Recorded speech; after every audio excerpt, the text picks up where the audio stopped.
sinners, and saints. Dust off those horns and halos.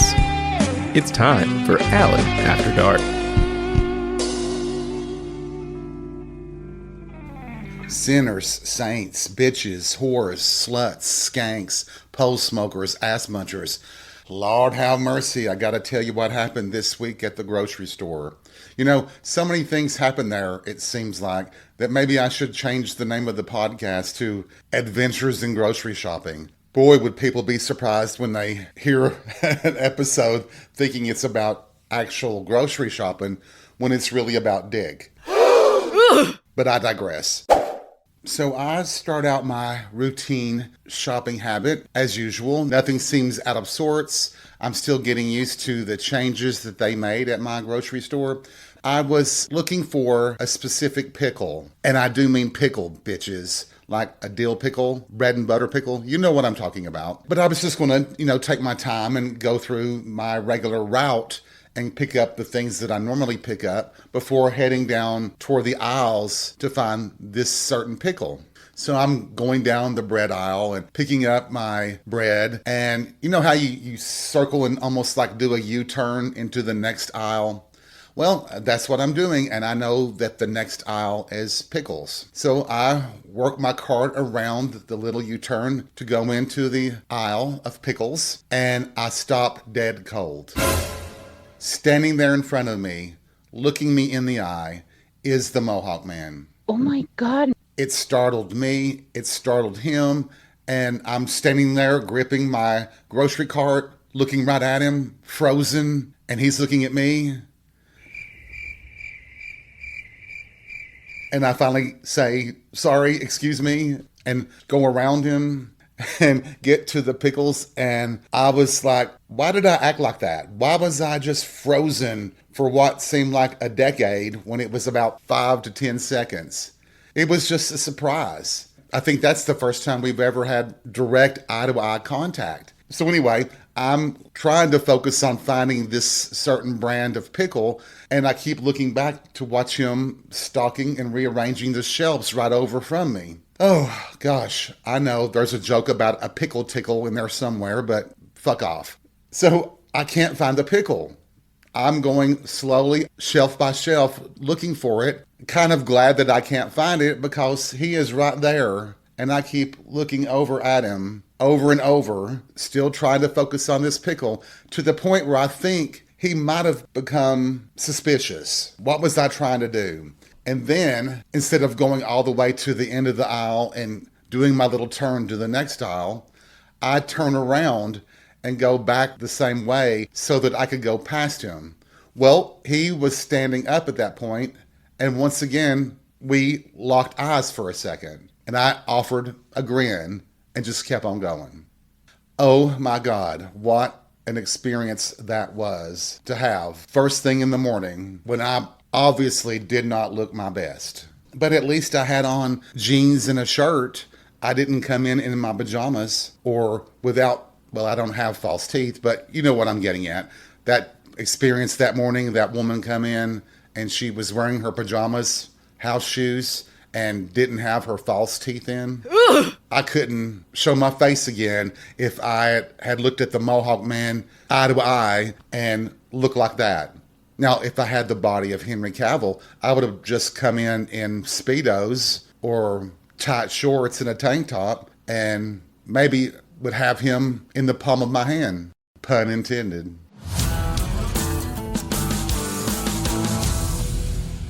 I don't want to dwell on this for very long, but I do have to bring up Lindsey Graham, a.k.a. Ladybug. You know, the senator from South Carolina, the rat fuck son of a bitch. You know he's dead, right? Anyway, one minute you are a Nazi trying to help destroy the free world, and the next you're dead and forgotten. Go figure. But you gotta wonder though, don't you? I mean, it's pretty clear we all knew that he was a closeted homo in total denial to the point where he was himself anti-gay to try to prove a point. But Ladybug, that comes from hustlers in the DC area who have been with him and were describing a certain skin condition that he had in his nether yaya. I'm sorry, what? I wouldn't be talking about that kind of stuff on the average closeted gay person, but that asshole, he deserves it. Nobody should be dead, but guess what? We're all going to die, so I could think of a couple of other people the Grim Reaper could choose. So, fingers crossed. I think we all have people in our lives, or we know of someone who is always over the top and can really embellish aspects of their life. Sometimes to the point of being totally annoying, and other times to the point of knowing that they're just flat out lying. We've talked about that some on the podcast, and always I'm wondering, why did they feel the need to create this biography of themselves that's not true? Is it really to impress other people, or is it something more internalized, something about themselves that they are ashamed of, perhaps? The other night I was hanging out with some friends, and we have a guy that we know that constantly brags about this job he has, how he goes to these conventions as a representative for the company he works for, and makes it sound like he has this incredible position with this large company while he's working another job in the service industry. Now, that's not a shock to me. I did the same thing for many years. I worked two jobs. One was with a very large company, and then I worked as a server in a gay bar, as you all know. What was interesting is that this guy, let's call him Richard. I've been sitting at the bar enjoying my drink, and he will show up sometimes and will sit beside me and will just be going on about this amazing job that he has and what it entails and where he goes. I'm always taking it with a grain of salt. He is very nice in most cases. He is very bubbly. I do think he has developed a reputation where nobody really takes him for his word. Nobody really believes all the things that he says. Well, the other night when I was hanging out with friends, he shows up. And a friend of mine didn't want him to touch him, didn't offer him a handshake or anything. I know that I was very aware of what was happening and how awkward it seemed, but I don't know if everybody else noticed it. It would have been hard not to have noticed it if you were in our little group of people. So I didn't really get the chance to ask my friend what that was all about until later on, the next time we got together. And I asked him, I said, what was that about? I mean, it was very clear that you didn't want him anywhere close to you. And he point blank told me, he said, I know things about him. I know what kind of person he really is. I just don't like him. I don't want that around me. I can appreciate that. It's none of my business, really. It would only be my business if my friend saw that I was maybe in trouble with him, if he thought I was being conned or mistreated somehow. Then he could jump in and say, this is what I know about him. But otherwise, I don't need to know it. And I've already had all these doubts about the guy in the first place.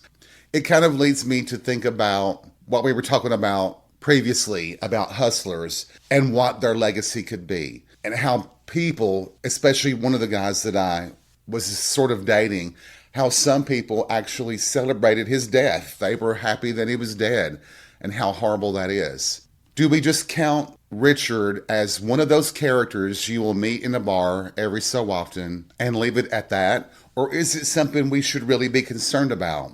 Are the red flags in that situation more serious than thinking that you would never want to date him or have a deeper relationship? The thing that always pisses me off the most, and I'm sure it pisses a lot of you off too, is when somebody like a Richard tries to manipulate you into sympathy, and it can really piss me off. I'll go along with the game and nod and smile and say, oh, I'm so sorry, but that's as far as it's going to go.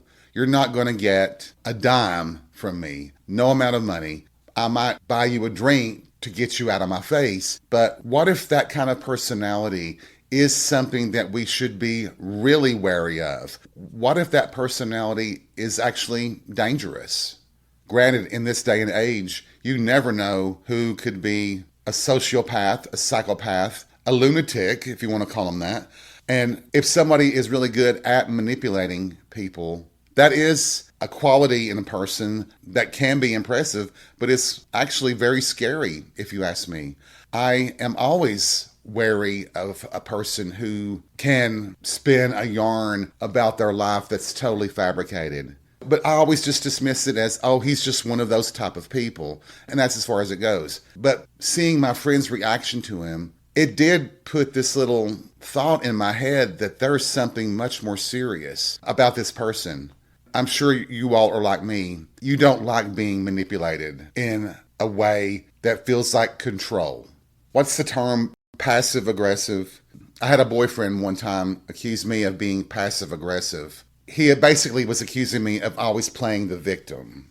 Ironically, the passive aggressive argument was just something that was in my personality. You can't really control snoring sometimes. You can't control how you sleep, right?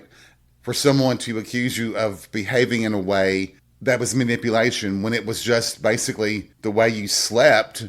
If I slept on my right side, I slept on my right side. It had nothing to do with the person in bed with me. It was that I always slept on my right side. And I actually wanted to switch sides on the bed. If it was such a bother that I slept on my right side and was always, quote unquote, looking at him when we were in bed asleep, then we could just switch sides. But no, I was being passive aggressive. I was doing it on purpose just to manipulate him and control him. I guess if we had switched sides, he couldn't handle seeing my back facing him when he opened his eyes. Come to think of it, who was passive aggressive in that situation? But anyway, that's a nightmare on Elm Street. I don't want to go down again. And I can tell you this, I can count on both hands the number of people that I will accept at face value what they tell me. Less than 10. Any one of those 10, if they tell me something, I know that I could take that to the bank. But it's the truth, and they're just warning me about something that could cause me problems. And I feel I'm the same way. If I saw a friend going down this path with a person that I knew of their history, I would certainly be willing to raise the red flag for them to say, hey, just want to let you know that I've had an experience with this person and I wouldn't trust them as far as I could throw them. Not even that far. But this notion that you can just create this magical life for yourself and tell people about it, even in a bar atmosphere, that somebody doesn't know the truth about your life, it just seems to me a risk you're taking that's not worth it. You would be allowing people, if they believed you, to fall in love with your pretend life, not the real you. Wouldn't you want someone to love you for who you really are? Why would you create this persona that isn't you? Of course, there are people that are judgmental and going to look down upon you if you are a server or a ditch digger or you work in construction or auto repair. But that's their problem. Have they ever looked at what a plumber makes, a contractor makes, mechanics make? Jesus Christ, they make a lot of money. So this image they're trying to create for themselves is an image they believe is impressive to other people, when most of us don't give a rat's ass about any of that. If you're a decent person and you're living your life and we're hanging out, you don't have to pretend with most people. Most of us get it anyway. Most of us have lived a hard life. Life isn't easy. And how do you keep the story straight?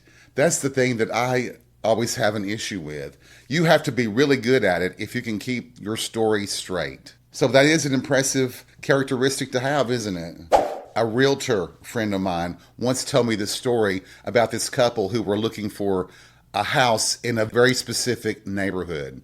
He warned them that while they qualified for a loan that would cover the mortgage of this very expensive house, they would probably not have any money left over to do anything else. And they could find a house in a much more reasonable neighborhood that would be just as good. But they would not hear of it. They wanted a house in this specific neighborhood with this specific address so they could brag to friends about where they lived, thinking that people are impressed with that. Well, they did buy the house, and according to my friend, the realtor, they had no money to put furniture in the house. They slept on air mattresses, for the pool, and sometimes sleeping bags. They had a little small television set. they would hide their car in the garage and try to shop at night or when it was dark because their car was old and didn't fit with the neighborhood.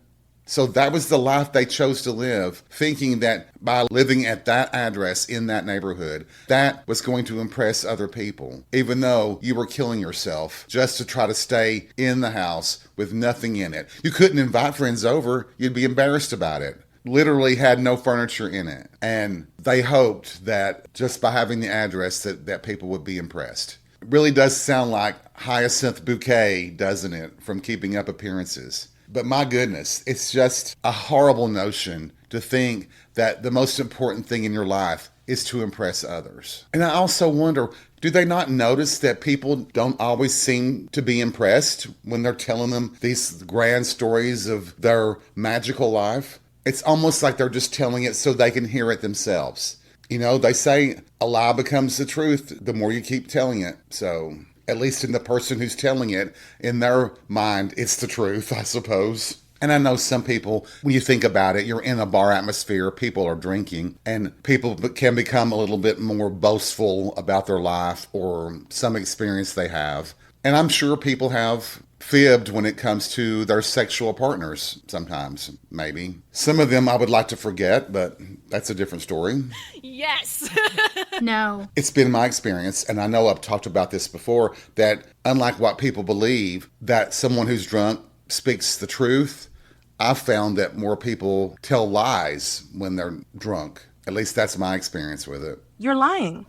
So I guess if it just makes you feel better to tell these tall tales about yourself, as long as you're not hurting anybody else, I guess it really doesn't hurt anything, does it? I just have my doubts that you would respect yourself at the end of the day when you have to think about what you're telling people. I feel lucky in that sense too, that I might have wanted to impress people when I was much younger, but now I have a simple home that's just the right size for me.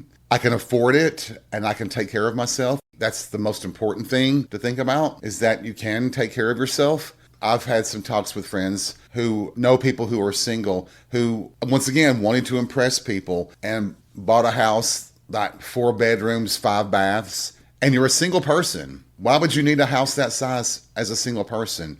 I guess if you're a multimillionaire, if you're Adele or Madonna or some billionaire CEO, you're doing that, I guess, maybe for security purposes, but also to impress other people, to show off your wealth. I get that. And of course, there are a lot of members of the gay community that have to lead what you could call a double life, being in the closet, but that can be for your own safety and security.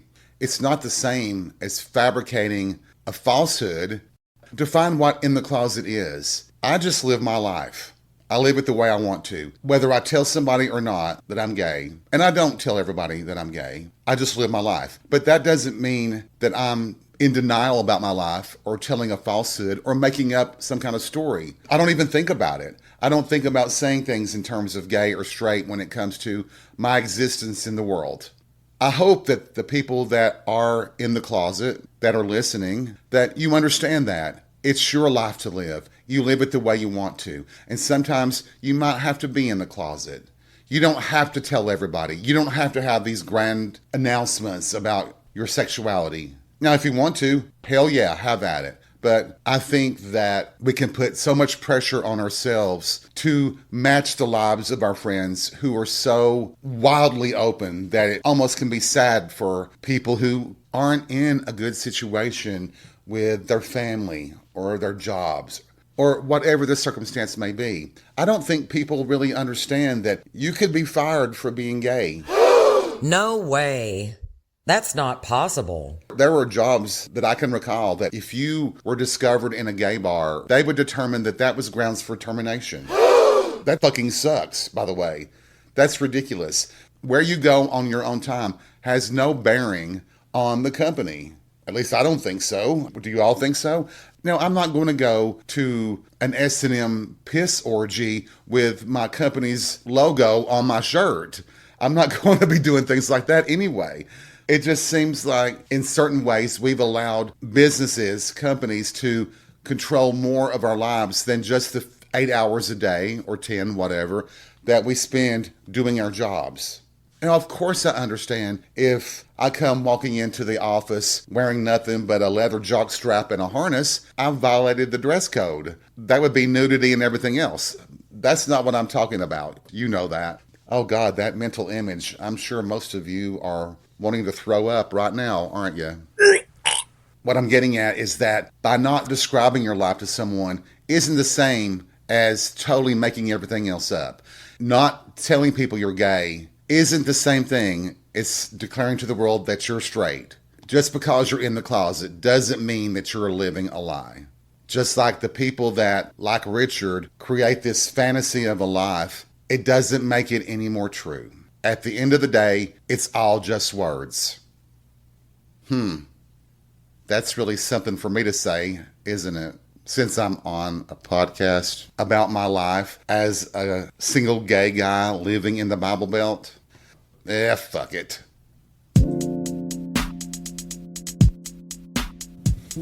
Well, that was a really interesting way to end this week's chat with all of you.